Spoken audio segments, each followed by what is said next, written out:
नई नई नई ये बातें नई है जानकारी आ गई अब हमारी सीनियर्स की बारी। नई नई नई ये बातें नई है जानकारी आ गई अब हमारी सीनियर्स की बारी। इनके अनुभव से अपनी बदली दुनिया सारी, इनके अनुभव से अपनी बदली दुनिया सारी। टाटा टाटी नाना नानी करते बातें प्यारी। सुन लो तुम समझ लो तुम, हाँ सुन लो तुम समझ लो तुम, सुन लो तुम समझ लो तुम बात ये हमारी। खुश रखोगे इनको तो होगी खुशी तुम्हारी। नई बातें हैं ये देखो नई जानकारी आ गई अब हमारी सीनियर्स की बारी। किस्से कहानियां सेहत और विज्ञान की बातें, रेडियो कार्यक्रम अनुभव में सीनियर्स की बात सीनियर्स के साथ। विज्ञान प्रसार विज्ञान और प्रौद्योगिकी विभाग भारत सरकार एवं अलगप्पा विश्वविद्यालय कराईकुडू तमिलनाडु के संयुक्त तत्वावधान में प्रस्तुत करता है वरिष्ठ नागरिकों के लिए ऑडियो श्रृंखला अनुभव, जिसकी रूपरेखा बनाई है डॉक्टर आर श्रीधर ने।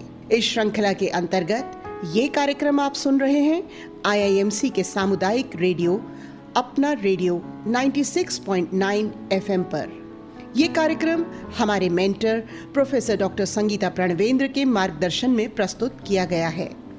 हमारे आज के कार्यक्रम का विषय है क्या कुछ बदल गया। साक्षात्कारकर्ता कविता शर्मा, निर्माता अपना रेडियो 96.9 FM। कार्यक्रम में सहयोगी वरिष्ठ नागरिक हैं उमा शंकर, पूर्व आर्मी सूबेदार, वीरेंद्र प्रताप पांडे, पूर्व शिक्षक, डॉक्टर PK जुल्का, ऑन्कोलॉजिस्ट। अपना रेडियो 96.9 FM में आप सभी का स्वागत है। मैं हूं कविता शर्मा। आप सुन रहे हैं कार्यक्रम अनुभव। दोस्तों, जैसे जैसे वक्त बदलता है हर एक चीज में बदलाव आता है। फिर चाहे वो किसी भी क्षेत्र की बात हम करें, लेकिन ये बदलाव आते कैसे हैं, किस तरीके से समय जो है वो आगे बढ़ता है या कोई देश तरक्की करता है। सबसे बड़ा इसमें जो अहम योगदान होता है वो होता है हमारे विज्ञान का। चाहे आप कोई भी फील्ड ले लीजिए, चाहे आप मेडिकल लाइन ले लीजिए या आप टीचिंग ले लीजिए या फिर आप इंजीनियरिंग ले लीजिए, अगर एक देश एक राष्ट्र तरक्की करता है तो उसके पीछे तर्क होता है विज्ञान। आज के इस कार्यक्रम में मेरे साथ कुछ मेहमान यहाँ पर मौजूद हैं। कुछ वरिष्ठ नागरिकों को हमने यहाँ पे जोड़ा है जो कि पुलिस लाइन से हैं, डॉक्टर हैं, इंजीनियर भी हैं, साथ ही साथ टीचर हैं। उनसे हम जानेंगे कि उस वक्त से लेकर इस वक्त में क्या कुछ बदला है। स्वागत है आप सबका हमारे कार्यक्रम में। कार्यक्रम में मौजूद हैं डॉक्टर PK जुल्का जी, जो कि एक ऑन्कोलॉजिस्ट हैं, मैक्स में कार्यरत हैं और प्रिंसिपल डायरेक्टर हैं ऑन्कोलॉजी डिपार्टमेंट की। हमारे साथ यहाँ पर वीरेंद्र पांडे जी हैं जो कि एक शिक्षक हैं। इसके अलावा हमारे साथ यहाँ पर मौजूद हैं मिस्टर उमा शंकर जी, जो कि सूबेदार पद से रिटायर हुए हैं आर्मी से। आप तीनों का स्वागत है मेरे कार्यक्रम में। थैंक यू धन्यवाद। सबसे पहले हम बात करते हैं तरक्की की, तो सबसे पहले हम बात करेंगे यहाँ पर डॉक्टर PK जुल्का से, जिनका जो एक्सपीरियंस है मेडिकल लाइन में तकरीबन 40 सालों का है। वो ऐसे डॉक्टर हैं इंडिया के जिन्होंने समय बदलते देखा है। जिस वक्त वो डॉक्टर बने थे उस वक्त से लेकर अब तक क्या कुछ बदलाव हैं। डॉक्टर साहब, हम आपसे जानना चाहेंगे जो साइंस के बदलाव हैं या साइंस की जो तरक्की है आपने अपनी फील्ड में कैसे देखी? हाँ, ये देखिए, क्योंकि हमने कैंसर के विषय में पोस्ट ग्रेजुएशन जिसे कहते हैं विशेषज्ञ, कैंसर विशेषज्ञ बने। तो जब से हम कैंसर विशेषज्ञ बने, ये 1975-76 की बात है। और तो कैंसर के विषय में थोड़ा सा मैं बताना चाहूँगा कि 1970 के शतक में, मतलब दशक में, जो 70 से 80 लगा लो और 80 से 90 ऐसी तरक्की हुई है कि हम कैंसर में सर्जरी में भी, रेडिएशन में भी, कीमोथेरेपी में भी और जो टारगेटेड थेरेपी जिसे हम कहते हैं उसमें भी हुई। अब मैं इनका मतलब समझा देता हूँ आपको कि सर्जरी में क्या तरक्की हुई। पहले हम क्या करते थे, मैं एक एग्जांपल देता हूँ ब्रेस्ट कैंसर का। ब्रेस्ट कैंसर में हम सबके ब्रेस्ट रिमूव कर देते थे, पूरा सर्जरी पूरी कर दी, उसके बाद सबको रेडिएशन देते थे और सबको हम हार्मोन थेरेपी और कीमोथेरेपी देते थे जी। अब तरक्की क्या हुई? तरक्की ये हुई कि सारे मरीज एक बराबर नहीं होते, ये हमें पता चल गया। तो हमने क्या किया, उसमें कुछ मॉलिक्यूलर मार्कर्स करने शुरू किए। जी। मार्कर्स का मतलब कि हमने उनका देखा कि उनमें रिसेप्टर्स होते हैं कुछ सेल्स में, तो अगर वो रिसेप्टर है तो वो दवाई काम करेगी, अगर दूसरा रिसेप्टर है तो दूसरी दवाई काम करेगी। जैसे कि हमने देखा हार्मोन रिसेप्टर्स पॉजिटिव है। मैं एक एग्जांपल ले रहा हूँ ब्रेस्ट कैंसर का, इसलिए कि आपको आसानी रहेगी जी। तो ब्रेस्ट कैंसर में हमने देखा 1990 के बाद हमारे पास तरीके आए कि जिससे हम हार्मोन रिसेप्टर्स देख सके जब हम ब्रेस्ट का लंप रिमूव करते हैं। पहले बायोप्सी करते हैं, फिर रिमूव करते हैं। अब हम आजकल इतनी तरक्की हुई है कि पूरी ब्रेस्ट रिमूव नहीं करते, क्योंकि जो लोग जल्दी आते हैं उनका सिर्फ गांठ को रिमूव कर देते हैं और ब्रेस्ट को रिमूव नहीं करते, और गांठ को जब रिमूव कर देते हैं तो उनको हम रेडिएशन देते हैं सबको जी। जो जिसकी गांठ रिमूव हुई। और ये तो तरक्की बहुत जबरदस्त तरक्की है कि ऑर्गन प्रिजर्वेशन। ऑर्गन प्रिजर्वेशन का मतलब कि आपकी ब्रेस्ट रिमूव नहीं हुई, और ये दूसरी जगह भी होता है जी। सारे ऑर्गन रिमूव नहीं करते। जी जी जी। अच्छा, बिल्कुल सर, ये तो साइंस ने, आपने कहा कि कैंसर, क्योंकि आप एक ऑन्कोलॉजिस्ट हैं तो आपने हमें बेसिकली ऑन्को डिपार्टमेंट में जिस जिस तरह की टेक्निक्स यूज हुई या साइंस ने जिस तरीके से तरक्की की वो आपने बताया। हमारे साथ दो और मेहमान भी हैं, उनसे हम बात करेंगे। हम बात करेंगे। 1 मिनट और बता दूं, 1 मिनट। जी जी। हाँ, एक मिनट बस और लूंगा कि जो और तरक्कियां हुई हैं, कीमोथेरेपी में नई दवाइयां आई हैं, दूसरा टारगेटेड थेरेपी आई है, इम्यूनोथेरेपी आई है। इम्यूनोथेरेपी का मतलब कि हम ऐसी इंजेक्शन देते हैं जो हमारे बॉडी के डिफेंस फोर्सेस हैं, जो लिम्फोसाइट्स होते हैं ना बॉडी में, जो इन्फेक्शन को फाइट करते हैं, बाहर की कोई भी इन्फेक्शन, हम उनको एक्सेलरेट करते हैं। जैसे कार में होता है ना, एक्सेलरेटर होता है, ब्रेक होती है। जी जी। तो जो उसकी ब्रेक है, हम ब्रेक को हटा देते हैं वो इंजेक्शन देने से, और एक्सेलरेशन दबा देते हैं, तो वो हमारे बॉडी के T सेल्स जाके कैंसर को मारते हैं जी। तो ये एक और तरक्की कैंसर में हुई है जी। पहले सर जब भी, जी बिल्कुल डॉक्टर साहब, आपने बिल्कुल सही बताया है कि इतनी तरक्की हुई है कि पहले कैंसर जैसे जानलेवा बीमारी से लोग इतना घबराते थे, क्योंकि जिस मरीज को कैंसर हो जाए वो तो तकलीफों से गुजरता ही था, लेकिन उसके परिवार को भी एक असहनीय पीड़ा सहनी पड़ती थी। लेकिन अब जिस तरह से साइंस ने मेडिकल में तरक्की की है, मेडिकल क्षेत्र में क्रॉनिक डिजीज की तरह हो गया है कैंसर की, अब इससे घबराने की जरूरत नहीं है, सिर्फ सावधानी दवाइयों से भी आप ठीक हो सकते हैं। हमारे साथ दो और मेहमान यहाँ पर हैं। हम बात करेंगे मिस्टर उमाशंकर जी से। उमाशंकर जी, आपका स्वागत है कार्यक्रम में। Thank you. उमाशंकर जी, जैसे डॉक्टर पीके जुल्का ने बताया कि मेडिकल के क्षेत्र में बहुत तरक्की हुई है जब से उन्होंने स्टार्ट किया था। आप अभी रिटायर हुए हैं सूबेदार पद से, थोड़ा सा सर अपने बारे में बताइए जरा। हाँ, उमाशंकर सिंह, मैं बुंदेलखंड के झांसी से नजदीक से बिलोंग करता हूँ, और 1984 में आर्मी में एज ए सिपाही के तौर से मेरा एनरोलमेंट हुआ, और क्योंकि मैं ग्रेजुएट था और मेरी कुछ ट्रेनिंग अच्छी थी, कुछ कोर्सेज थे, जिसके कारण से मैं प्रमोट होकर के जूनियर कमीशन ऑफिसर बना, और 2012 तक मैं आर्मी में था। और इस दौरान नेशनल सिक्योरिटी गार्ड जो NSG है उसमें भी मुझे जाने का मौका मिला, और 26/11 जो बॉम्बे में 2008 का ऑपरेशन था 26/11 का, उसमें भी मुझे शामिल होने का मौका मिला। जी, तो आपने देश के लिए बहुत कार्य किया है सर। आप कौन से सर साल में इस पद पर आए थे और कितने वक्त आप यहाँ रहे? थोड़ा सा अपने अनुभव के बारे में बताइए, कैसे इस फील्ड में आपका आना हुआ, और जब आपने ज्वाइन किया था आर्मी को, उस वक्त से लेकर अब तक का जो टर्म है, कितना चेंज हुआ है? साइंस की तरक्की के बारे में थोड़ा हमें बताइए, क्या बदलाव हुआ है आपके फील्ड में? 1984 में जब मेरा एनरोलमेंट हुआ था तो मैं एक इन्फेंट्री में था, पैदल सेना थी जो, और उसमें था। तो उसमें जो उस समय के इक्विपमेंट्स थे वो बिल्कुल ही मतलब नॉर्मल बेस में, जैसे अब हमको कहीं एक जगह से दूसरी जगह जाना है तो हमारे पास प्रिज्मेटिक कंपास हुआ करता था, जिसके सहारे से हम एक जगह जाते थे। कई बार वो गड़बड़ होता था, नहीं पहुंच पाते थे, भटकते थे।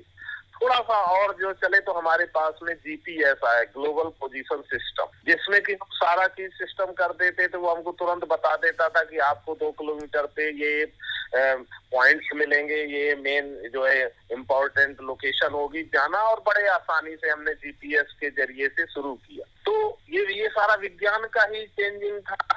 अब पर्सनल लाइफ में देखिए कि मेरे जो ग्रैंड फादर थे वो 86 में एक्सपायर हुए, और उस समय कोई कम्युनिकेशन का सिस्टम नहीं था, हमको जानकारी नहीं मिली। वो जो लेटर था वो मेरे पास 15 दिन के बाद आया, तो जब तक उनका सारा कार्यक्रम हो गया जी। लेकिन वही मेरी ग्रैंड मदर जो है एक्सपायर हुई 90 में, तो उस समय सारे सिस्टम, फोन, ये सारी चीज आ गई थी, तो तुरंत जानकारी मिली सारा, फिर हम सारे कार्यक्रम में हुए। तो ये विज्ञान का ही तो था ये सारा सिस्टम जो है कि मतलब चेंज होता गया। तो काफी हद तक आपने अपने ड्यूरेशन में वो बदलाव देखे हैं और आपने वक्त बदलते भी देखा है। हमारे साथ एक और मेहमान है, हमारे साथ बात करेंगे हम यहाँ पे वीरेंद्र प्रताप जी से, जो कि एक शिक्षक हैं, काफी लंबे वक्त से टीचिंग लाइन में हैं। आपका स्वागत है हमारे कार्यक्रम में। धन्यवाद जी सर। सवाल आप रेडियो के सभी श्रोताओं को बहुत बहुत धन्यवाद जी। वीरेंद्र जी, आपसे भी मेरा सेम सवाल है, सेम ही प्रश्न है कि जब आपने पढ़ना स्टार्ट किया था और आज आप एक शिक्षक हैं, आप इतने वर्षों से बच्चों को पढ़ा रहे हैं, आप अपने अनुभव के बारे में हमें बताइए कि किस तरीके से साइंस की तरक्की हुई है, एजुकेशन में क्या तरक्की हुई है, आपके वक्त में और आज के वक्त में क्या अंतर है? 70 के दशक तक भारत की जो शिक्षा व्यवस्था थी वो गुरुकुल आधारित व्यवस्था थी। संसाधन नहीं थे। गांव के या शहरों के अंदर जो भी विद्यालय थे तो विद्यार्थियों को पैदल जाना पड़ता था। हम लोग भी गए हुए हैं। फिर धीरे धीरे शिक्षा में परिवर्तन आया। प्रयोगशालाएं जो होती थी उसमें कुछ जो उपकरण भी होते थे तो बहुत सामान्य उपकरण होते थे, और धीरे धीरे बदलाव आया। 90 के दशक से नई शिक्षा नीति लागू हुई जी। जो विद्यार्थी गाँव तक सीमित हो जाते थे, शहरों में बहुत इक्का दुक्का जाते थे आर्थिक समस्याओं के कारण, अब गाँव तक विद्यालय खुल गए हैं। और विज्ञान की दृष्टि से देखें तो आज बहुत बड़ा परिवर्तन हो गया। बस एक चीज है कि जो विद्यार्थी गांव के अंदर बहुत कुछ नहीं जानता था वो शहरों के अंदर आना शुरू हुआ, नए नए प्रयोगशालाएं बने, और आज तो भारत में शिक्षा का स्तर इस प्रकार का है कि आप देख रहे हैं कि पूरे वैश्विक दृष्टि से देखें तो भारत के जो विद्यार्थी हैं, विश्व के कोई भी ऐसा देश नहीं है जिनमें इनकी मुख्य भूमिका न हो जी। आज आपने देखा कि अभी जो विश्व की युद्ध है, ये जो युद्ध चल रहा है रशिया और यूक्रेन का, लगभग 20,000 विद्यार्थी तो हमारे मेडिकल के विद्यार्थी आपके यूक्रेन में। ऐसे विश्व के प्रत्येक देशों में अच्छे जो डॉक्टर हैं, अच्छे जो इंजीनियर हैं, अच्छे जो साइंटिस्ट हैं, तो भारत ही नहीं विश्व के देशों में भी रह करके भारत के नाम को आगे बढ़ा रहे हैं जी। विज्ञान की दृष्टि से हम बहुत आगे आए हुए हैं। आज तो ये विज्ञान की ही देन है कि आपसे हमारी बात हो रही है जी जी बिल्कुल। आज ये विज्ञान का ये बड़ा है कि आप कहीं हैं और हम तीनों लोग अलग अलग स्थानों पर हैं, फिर आपस में हम सबकी वार्ता हो रही है। चलते हुए कभी हम बच्चों को पढ़ाया करते थे तो उस समय गांव में फोन हुआ करता था, वो लैंडलाइन रिसीवर। तो फिर हम लोगों ने सुना कि भाई अब तो फोन दुकानों पर लगने शुरू हो जाएंगे, तो बाद में पता चला कि तो दुकानों पर आ गया, फिर हर हाथ में आ गया। शिक्षा के लिए जो पहले क्लास के अंदर हम लोग पढ़ाते थे तो वो ब्लैक बोर्ड हुआ करता था, वो दीवारों के ऊपर पेंट करके बनता था, फिर लकड़ी के आए, फिर व्हाइट बोर्ड आए, और आज तो स्मार्ट क्लासेज हो गए हैं। और हम लोग जो विद्यार्थियों को पढ़ाते हैं स्मार्ट क्लासेज के माध्यम से, हमारे विद्यार्थी भी कुछ दिनों के बाद एक अच्छे अध्यापक की भूमिका अदा करते हैं। अब कहीं किसी को वास्ता लेकर जाने, पहले क्या थे स्कूली बस पे इतने वजनदार होते, विद्यार्थी की जितनी उम्र नहीं होती थी उससे ज्यादा तो वजन लेकर के जाता था। शिक्षा में परिवर्तन बहुत हुआ है, और आज आप देख सकते हैं अभी तत्काल आपने देखा होगा कि भारत के अंदर जो नई टेक्नोलॉजी आई है वो शिक्षा की देन है कि बिल्कुल आमने सामने 2 ट्रेनों को दुर्घटना से बचाया गया। तो शिक्षा के क्षेत्र में आया है। अध्यापक भी हमारे जो पहले रहते थे संसाधन नहीं था, अब नई प्रयोगशालाएं उनको मिलती है, पढ़ाई नहीं थे, नए तकनीक आ गए, नए संसाधन आ गए। तो मैं भी यहाँ एक हरिद्वार के अंदर रहता हूँ। विगत शिक्षा से तो मेरा संबंध लगभग 72 से ही है। जब मैं विद्यार्थी था तब से मेरी इच्छा थी अध्यापक बनने की। जी बिल्कुल बिल्कुल। और आप सब लोगों ने बिल्कुल जो आपका अनुभव रहा है अपनी अपनी फील्ड में वो मुझे बताया है। कार्यक्रम की समय सीमा है सर, बात तो मैं आप लोगों से बहुत करना चाहती हूँ, लेकिन अब वापस मैं डॉक्टर पी.के. जुल्का के पास आऊंगी और अंत में सबके विचार लूंगी कि सर विज्ञान की तरक्की एक राष्ट्र की तरक्की है और चाहे फील्ड कोई भी हो, हम मेडिकल क्षेत्र में हुए जितने भी हमारे सफल अभ्यास हैं या मेडिकल लाइन में जो तरक्की हुई है, एक संक्षेप में आपसे व्यूज लेते हुए आप क्या कहेंगे सर? हाँ, मेडिकल फील्ड में भी बहुत तरक्की हुई है, मेडिकल एजुकेशन में भी तरक्की हुई है। हमने 32 साल एम्स में दिल्ली में पढ़ाया है। मैं प्रोफेसर था एम्स में और डीन था एम्स का, all India institute medical sciences. मैं डीन भी रहा हूँ और मैं लेक्चरर से लेकर प्रोफेसर तक रहा ऑन्कोलॉजी में, कैंसर में। तो हम पहले ब्लैक बोर्ड पे चौक से पढ़ाते थे 80s में। 1990 में हमारे पास स्लाइड्स आई, फिर स्लाइड्स के बाद प्रोजेक्शन करने लगे और हम फिर वीडियोस बनाने लगे सबको पढ़ाने के लिए। बच्चों को, बच्चे मतलब कि जो डॉक्टर्स बन रहे थे, MBBS, MD, DM सबको पढ़ाया हमने। PhD इतने स्टूडेंट्स तैयार किए जो कि सारी दुनिया में फैले हुए हैं जी। तो ये तरक्की हुई कि हमारे स्टूडेंट्स को जो लेटेस्ट टेक्नोलॉजी है उससे पढ़ाया हमने, और ताकि एक एक स्टूडेंट को समझ आ जाए कि विज्ञान में क्या क्या तरक्की हो रही है। और मेडिकल फील्ड में हमने मेडिकल एजुकेशन में बहुत तरक्की की। और उसके बाद कैंसर की फील्ड में तो हमें 2013 में पुरस्कार दिया गया पद्मश्री का जी। और हमने लिम्का बुक ऑफ रिकॉर्ड्स में हमारा नाम आया। पहला ट्रांसप्लांट किया, बोन मैरो ट्रांसप्लांट जो होता है वो पहला 95 में किया और 98 में हमारा नाम आया लिम्का बुक ऑफ रिकॉर्ड्स, जो कि विश्व में पहला था जी। 95 में हमने किया। तो आप ये देखिए, विश्व में हमने पहले, और अमेरिका में हमने फेलोशिप किया, वहां जाके टॉप किया। MD एंडरसन हॉस्पिटल है टेक्सास में। तो इतनी तरक्की हमारे देश में हुई है कि हमने बाहर के मुल्कों, अभी भी हमारे पास पेशेंट्स आते हैं टेली कंसल्टेशन का, मतलब ये भी एक तरक्की है कि टेलीफोन के द्वारा कंसल्टेशन हो जाती है। जी सर, विज्ञान ने तो तरक्की की है, साथ साथ विज्ञान को समझने वाले लोग और उसके बाद फिर उसे अप्लाई करने वाले लोग, ये आप सबकी अचीवमेंट है जिन्होंने इतनी तरक्की हमारे देश को दिलवाई है और ज्ञान इस तरह का अर्जित किया है कि वो ज्ञान आप आज भी बांट रहे हैं और हम सबको उससे प्रेरणा दे रहे हैं। हमारे साथ उमाशंकर जी हैं।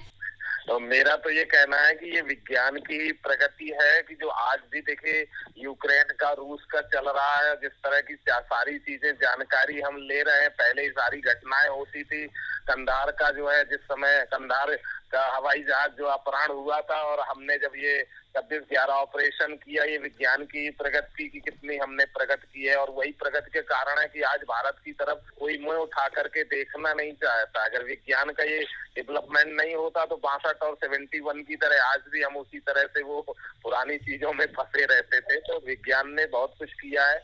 और असली क्या है, नकली क्या है, लोग क्या कर रहे हैं, ये सारी जो जानकारी जो हम लोग भ्रमित हो रहे थे समाज में, अच्छा बहुत हो रहा, पता नहीं चल रहा था, गलत चीजें ज्यादा समझ में आ रही थी। अब सारा चीज जो है, पानी दूध का दूध, पानी का पानी, सारा ये विज्ञान के द्वारा हर चीज का हो रहा है। कोई किसी को इसमें जुटला नहीं सकता है, चाहे वो मेडिकल के लाइन में हो, चाहे या सैन्य के लाइन में हो, किसी भी क्षेत्र में हो, ये चीजें विज्ञान ने बहुत भरोसा दी। ऐसा है कि इस क्षेत्र में लगभग 25 साल से मुझे शिक्षा के क्षेत्र में रहना हुआ। बीच में 3-4 साल 2000 से लेकर के 2003 तक मैं IIT दिल्ली में भी था, तो सौभाग्य से वहाँ भी शिक्षा देने का मुझे अवसर प्राप्त हुआ। तो ये एक चीज है कि देखिए, अगर शिक्षा का इतना बड़ा परिवर्तन नहीं होता तो ये 2 सालों से हम जो एक वैश्विक आपत्ति को झेल रहे थे, उसमें हमारे विद्यार्थी जो घरों के अंदर से महीनों नहीं निकले, फिर भी इनकी शिक्षा प्रभावित नहीं हुई और ऑनलाइन सारे क्लासेस चलते रहे। तो देश के शिक्षा के क्षेत्र में जो इतना बड़ा परिवर्तन हुआ, उसमें विज्ञान का बहुत बड़ा योगदान है। और आने वाले समय में अब जो विश्व के विद्यार्थी हैं वो आज भारत में की तरफ आना शुरू किए हैं जी। अब ये है कि जो हमारे यहाँ अभी वर्तमान शिक्षा है, इसके साथ यदि संस्कार को जोड़ दिया जाए, थोड़ी बहुत ये अंतर आया है कि शिक्षा के साथ लोग संस्कार से जो कटते जा रहे हैं, तो सरकार जो है अभी प्रयास कर रही है कि जो संस्कार आधारित शिक्षा है उसको कोर्स में अगर सम्मिलित किया जाए, तो मुझे लगता है कि आने वाले समय में भारत विश्व गुरु की रास्ते पर है और उस दिशा में निश्चित रूप से सफलता प्राप्त। तो जिस तरीके से शिक्षा की भी अपनी भूमिका है, विज्ञान की अपनी भूमिका है और संस्कारों की अपनी भूमिका है, आप सबने अपने अनुभव हमारे साथ शेयर किए। आप तीनों मेरे साथ जुड़े, आपका बहुत बहुत धन्यवाद। आपको भी धन्यवाद। नमस्कार, धन्यवाद। अभी आप विज्ञान प्रसार, विज्ञान और प्रौद्योगिकी विभाग, भारत सरकार एवं अलगप्पा विश्वविद्यालय कराईकुड़ू, तमिलनाडु के संयुक्त तत्वावधान में प्रस्तुत की गई वरिष्ठ नागरिकों के लिए ऑडियो श्रृंखला अनुभव सुन रहे थे, जिसकी रूपरेखा बनाई है डॉक्टर आर श्रीधर ने। इस श्रृंखला में ये कार्यक्रम आपने सुना अपना रेडियो 96.9 FM सामुदायिक रेडियो पर। ये कार्यक्रम हमारे mentor professor doctor Sangeeta Pranvendra के मार्गदर्शन में प्रस्तुत किया गया।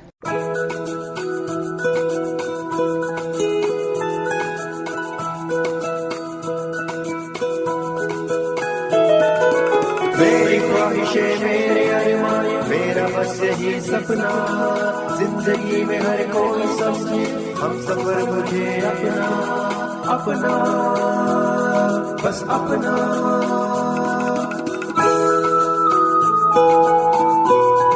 अपना रेडियो 96.9 FM।